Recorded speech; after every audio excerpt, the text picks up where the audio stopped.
welcome back to Astrology and Magic.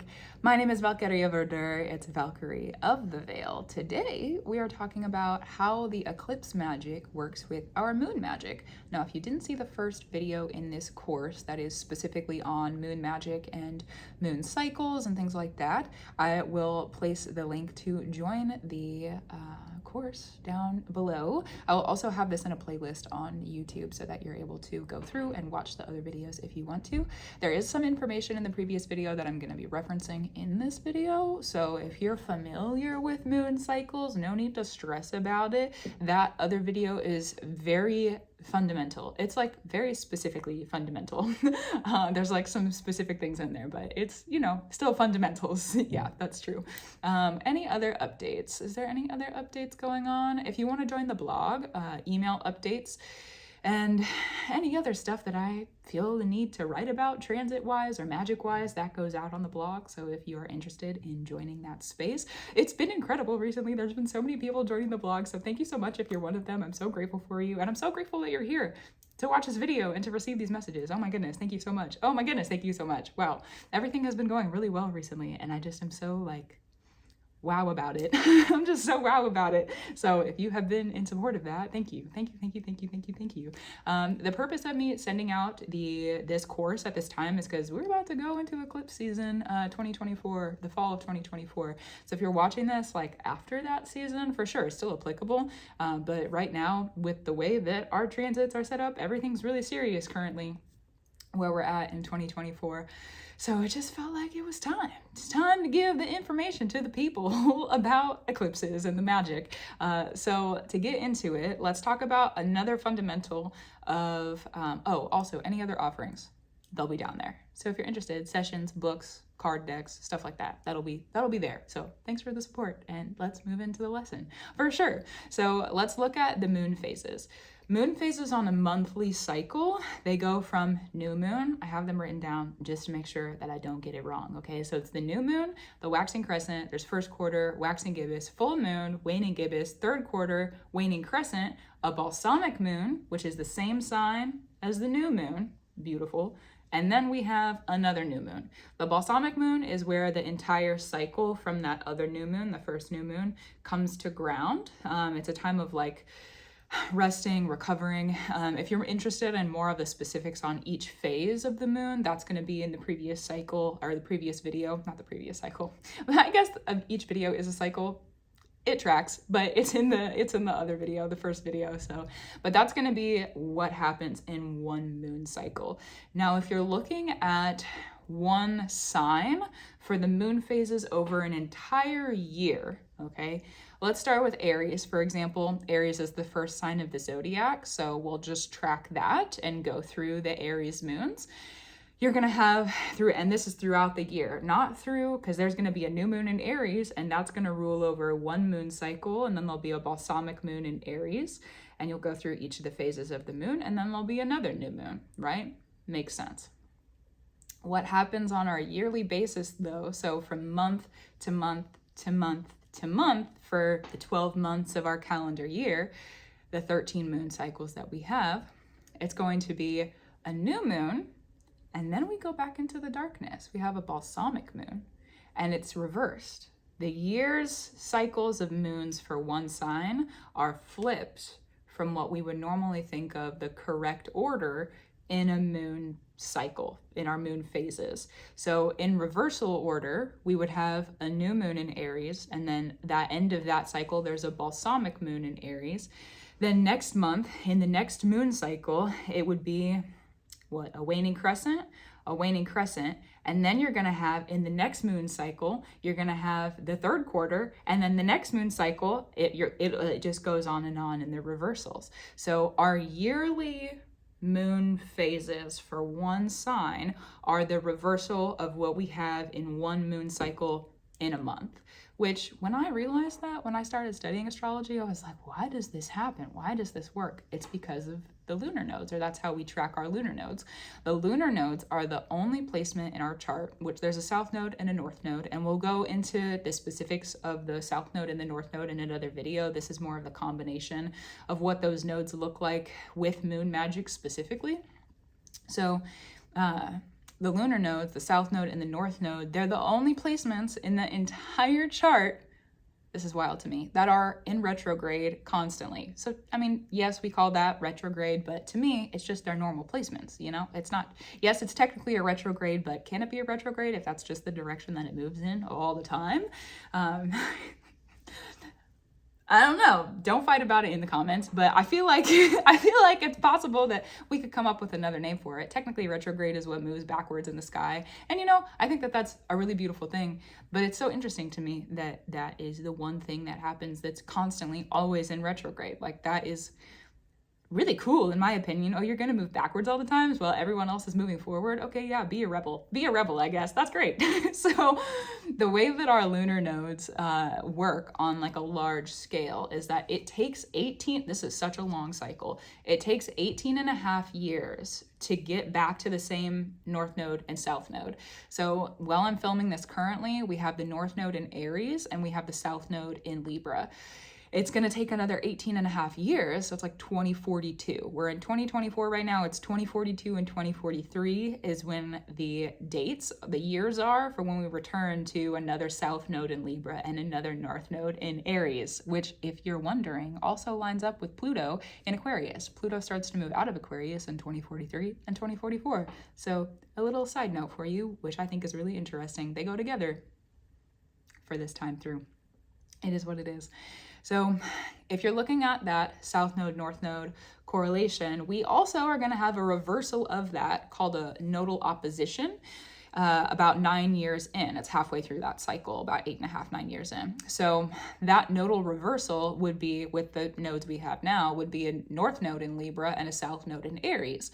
Now, having there be a nodal reversal, that's like the big turning point. If we look at that first, so what we're going through right now, if we look at that as like the new moon of that 18 and a half year cycle, then the nodal opposition, where the nodes are flipped and what was in the south node is now in the north node and what was in the north node is now in the south node, that could be considered like the full moon aspect of what that looks like, because the nodes, not to get too deep into it, because there's another, like, we're going to get super in depth in it in another space, but just at like a brief overview of it.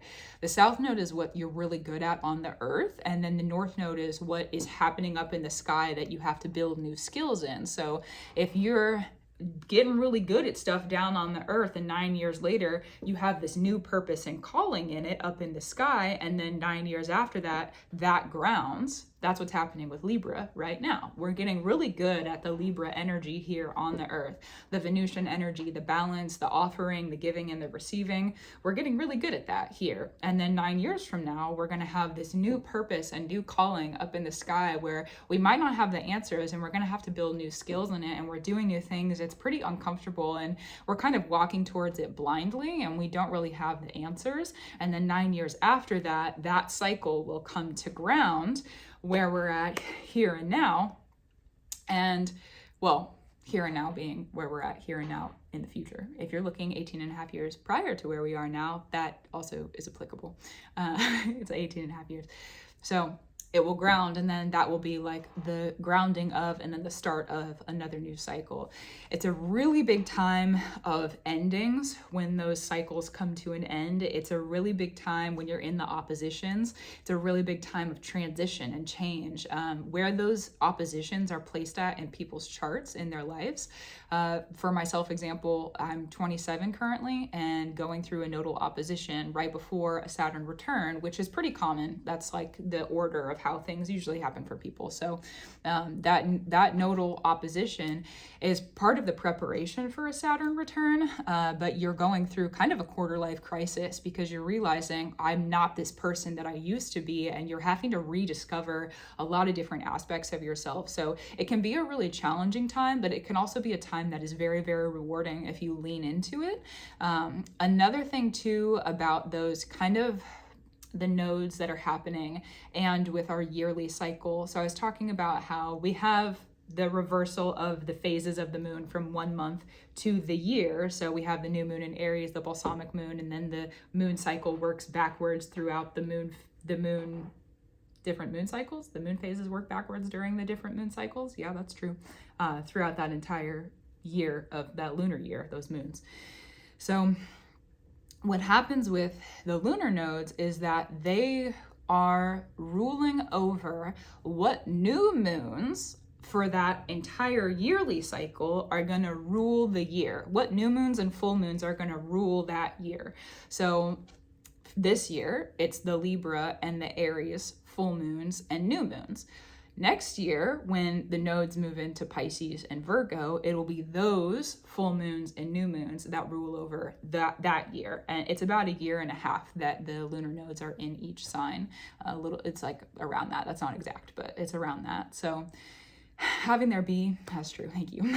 Having there be the yearly rulers, that if we're looking at that 9-year cycle or 18 and a half year, let's look at the big one. If you're looking at the 18 and a half year cycle where you have the lunar nodes in one position, you have the opposition in the middle, and then you have the lunar nodes in their closing position, closing and opening, where we end that big cycle and start another new big cycle.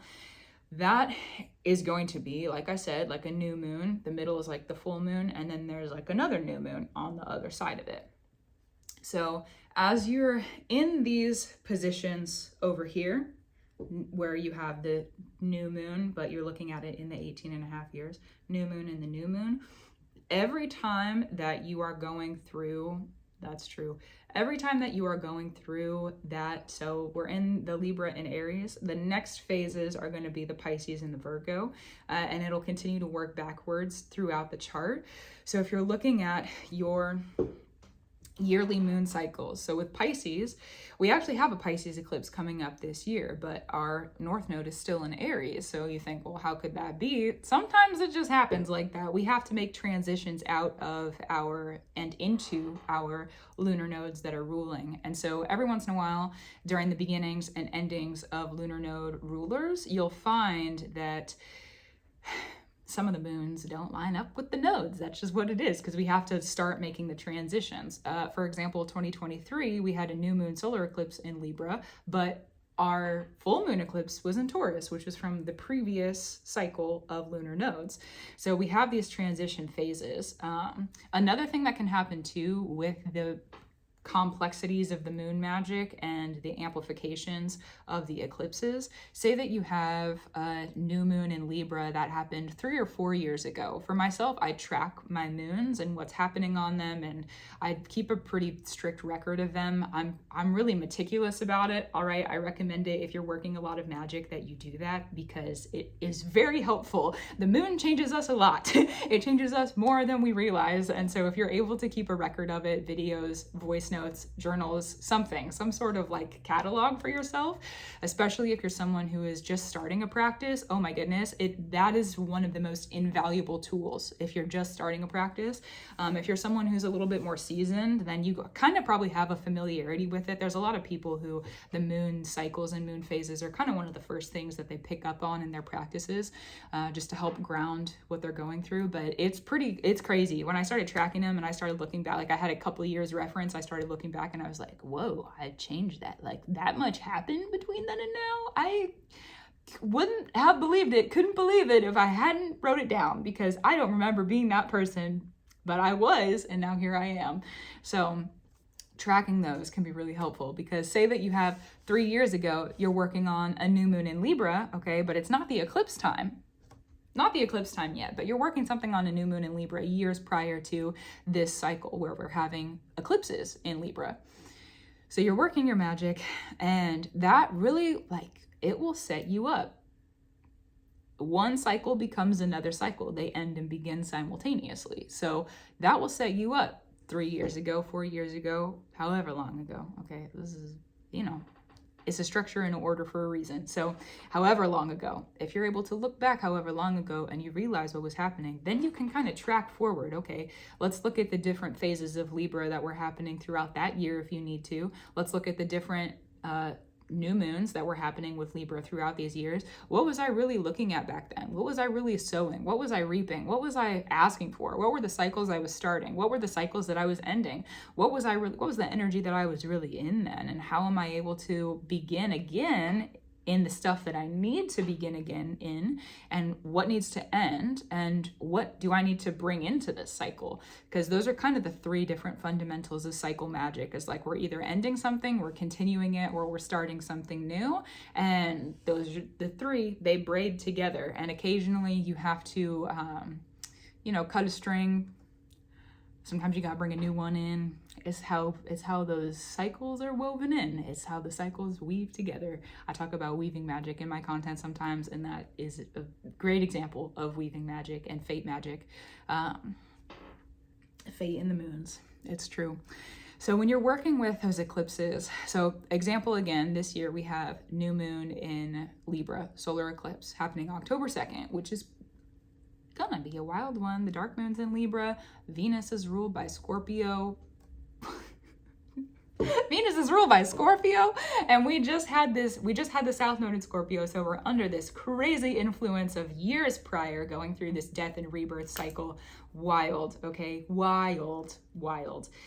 Right now, going through that new moon, solar eclipse, October 2nd, that's in Libra, ruled by the Venus in Scorpio. You could also go back, if you've been keeping track of your moons, you could go back to those Scorpio moons when the South Node was in Scorpio and figure out for yourself what was the death and rebirth that you were calling, because now that energy is going to be connected because our Venus for this eclipse is ruled by Scorpio.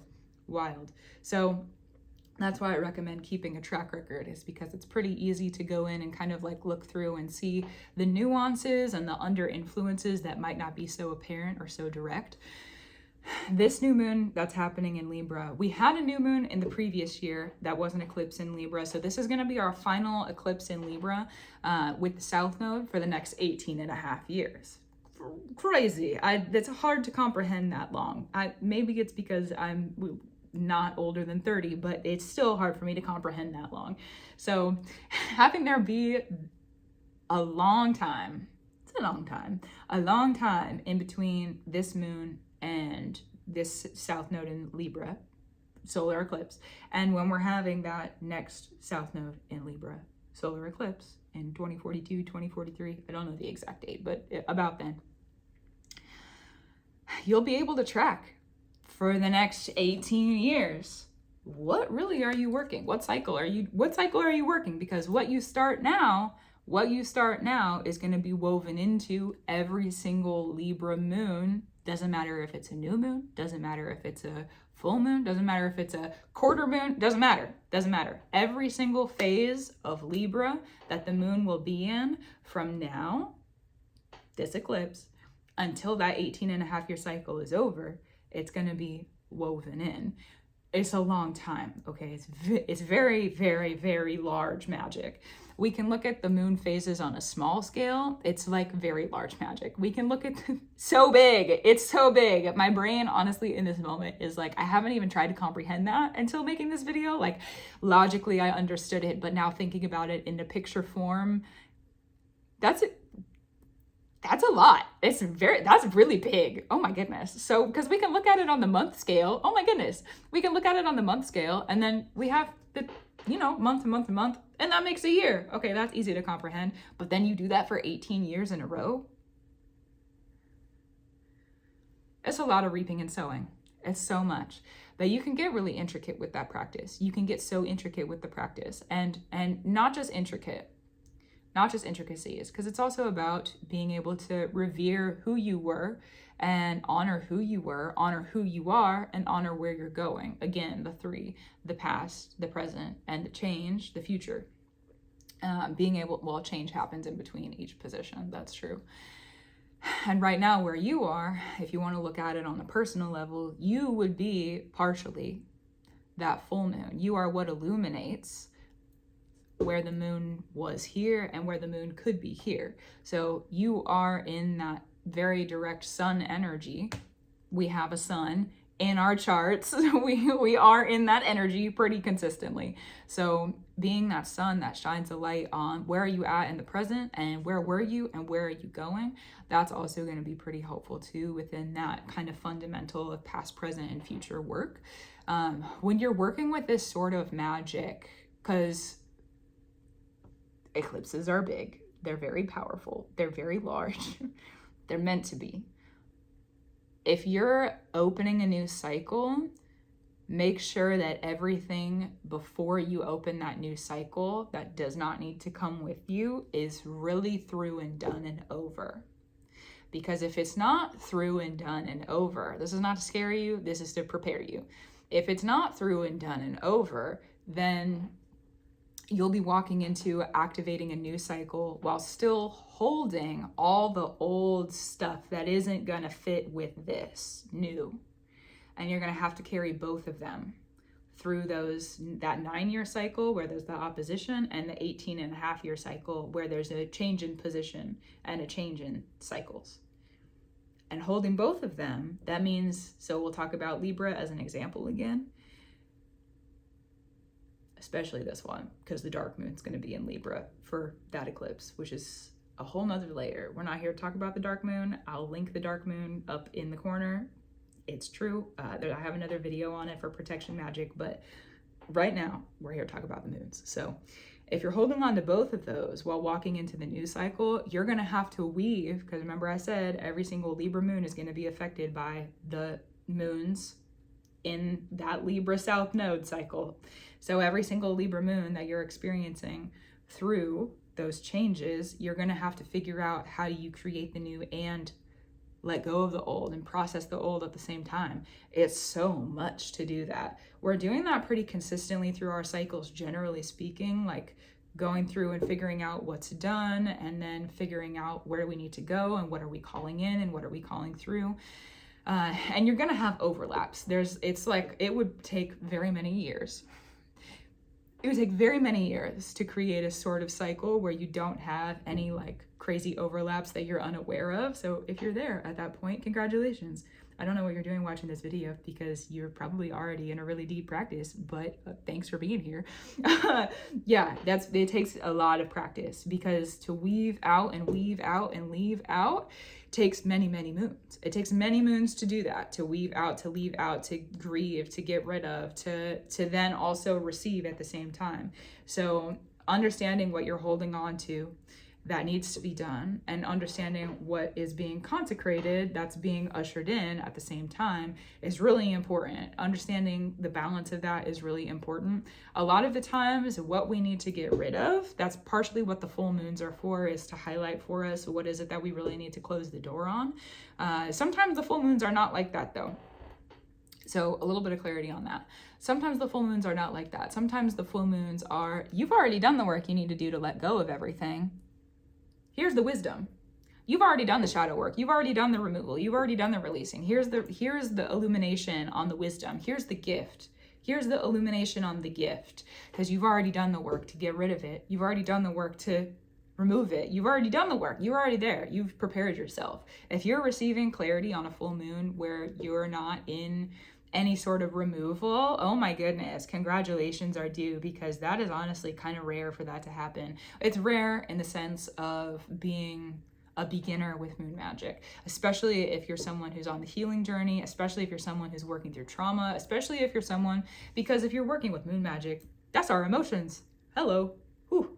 That's our emotions. That's the cycles of our water. Think about that for a moment. The cycles of our water go through 18.5-year cycles. That's a long time. That's a very, very, very, very, very long time. The waters of our body, the rivers of our blood go through 18.5-year cycles. Oh my goodness. So if you're someone who's actually learning the practice and understanding for yourself, how is it that you need to be prepared? If you start to listen to your moon and your chart and how does that interact, well, and your other placements too, if you want to get really like niche in it, how does that interact with what's happening with the moons out here? You will start to receive the wisdoms and the clarities on those full moons instead of what needs to leave. Because normally going through the more dark phases of the moon is going to be what is leaving and what do we need to be grieving, not just what are we receiving. So a little bit of clarity on that. But yeah, the lunar node rulers, that's how the moon magic and the eclipse magic works together, is like we have the small scale. A month is still kind of a long time. A year is still kind of a long time, you know, it's subjective. But we have the smaller scale with the moon magic of the months and the years, but then the lunar nodes rule over 9 years in 18 and a half years, which is just really wild. So when you're going through the eclipses and you're working moon magic together with them, because there's also sun magic involved with the phases of the moon. So you could bring in sun magic if you wanted to, but that's for another place and another time. If you're bringing those together, understand for yourself, looking in the large directions, 9 years on each direction of those eclipses, and if you're able to, 18 and a half years on each side of the eclipse that you're preparing for, and really sit with yourself. Is this really what you want 9 years from now? It's time to face some fears, maybe. Is this really what you want 9 years from now? Are you really prepared for that? Are you really open and understanding of yourself? Are you speaking in the truth? Is that really truthfully and honestly what you want? And if it's not, and you weave that in, you'll probably figure out what your truth is along the way. Also, one of the fundamentals that I keep in my practice, which I just wrote about in my blog today, so that if you want to, is offerings, which has to do, it's very Venusian, it's very Pisces also. Pisces has to do partially with sacrifices. So having there be offerings where it's not just about what is given, it's about how it's given.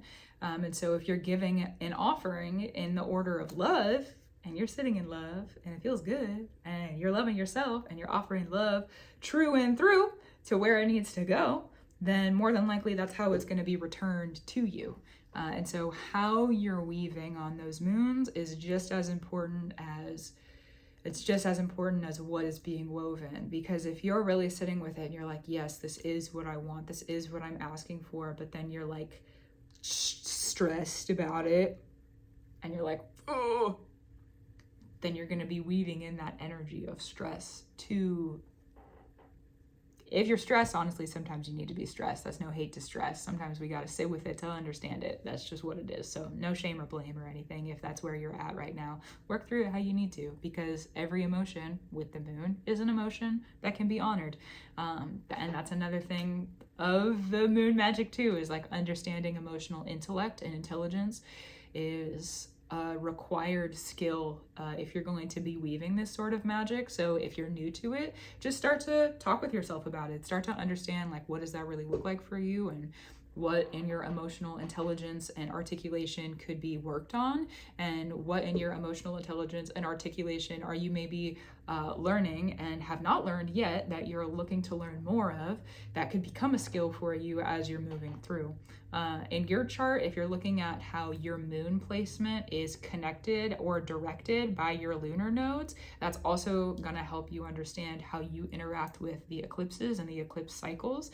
For example, someone that's born in the moon cycle where an eclipse is, or on an eclipse itself, they're going to interact very differently with eclipse magic than someone who is born in a different moon cycle that doesn't really have much to do with that year's eclipses when they were born. So looking at that for yourself too, and it's always really wild to me when I read someone's chart and they're like either born on an eclipse or born in the moon cycle where there is an eclipse.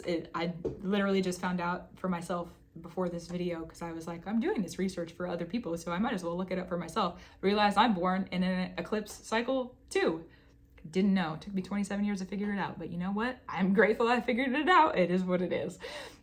So that's really how they go together on like a basic level. The next video is going to be more about the South Node and the North Node and kind of how to work with those and what they mean and what they look like. And there's another video on moon magic on the first video in this course. So I look forward to seeing you in either one of them. And thanks for being here too. Gratitude, reverence, and love to you. Is there anything else that needs to come through? I'm pretty sure, let me look at my notes. I'm pretty sure that's it. Yeah, that's pretty good. That's pretty good, to be honest with you. Yeah, so gratitude, reverence, and love to you. And I give my gratitude, reverence, and love to the great being and the great father and the great mother and the indigenous spirits of love, truth, and free, where I am here and where you are too. That's true. Gratitude, reverence, and love to the spirits that support you and love, truth, and free. And thank you for supporting me, because it is, and I'm grateful for it. You know what? I was going to go on a yap train about that, but I'm grateful for it, and I'll leave it there. Sometimes it can be simple. That's what it needs to be today. Yeah. Is there anything else? No. I'll talk to you soon. And good luck with the eclipses that are coming through. That's true.